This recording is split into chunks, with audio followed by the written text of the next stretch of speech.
और ET now स्वदेश की एग्जीक्यूटिव एडिटर आयशा फरीदी ने कन्फेडरेशन ऑफ इंडियन इंडस्ट्री यानी सीआईआई के प्रेसिडेंट राजीव मेमानी से भी खास बातचीत की।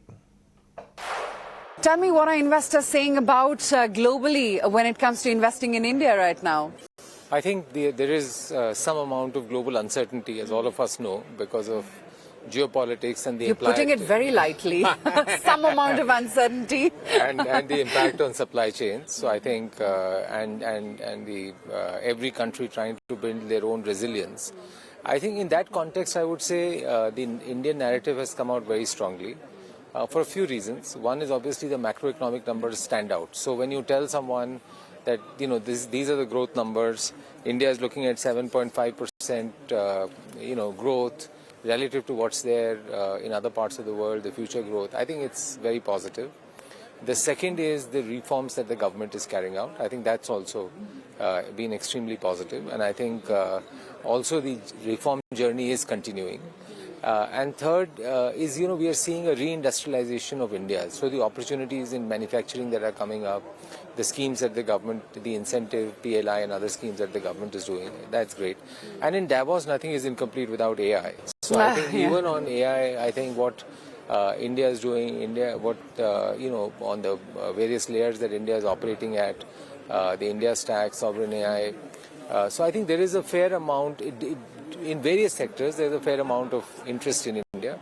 And I think the FDI numbers and the growth in FDI numbers is testament to that.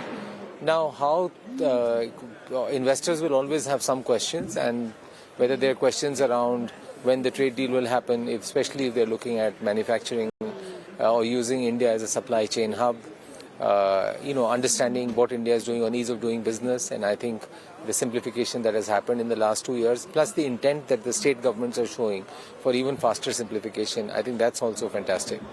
And third, a little bit around the currency, because when people look at long-term investments, I think they do want to understand what the currency implications are. But I think overall, I would say extremely positive.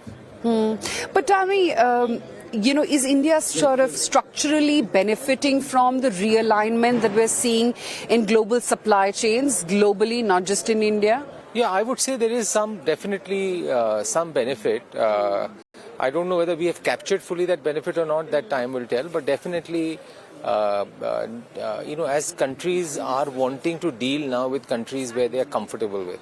So as India does more and more trade deals, and as is obviously India is always viewed as a fair and transparent country to deal with, I think more and more companies want to build stronger relationships. So what happened with, what we have done with the Oceania, Middle East, UK, EFTA countries, and if the EU deal happens, I think definitely, India stands to benefit from what is happening. बढ़ते हैं अगली खबर।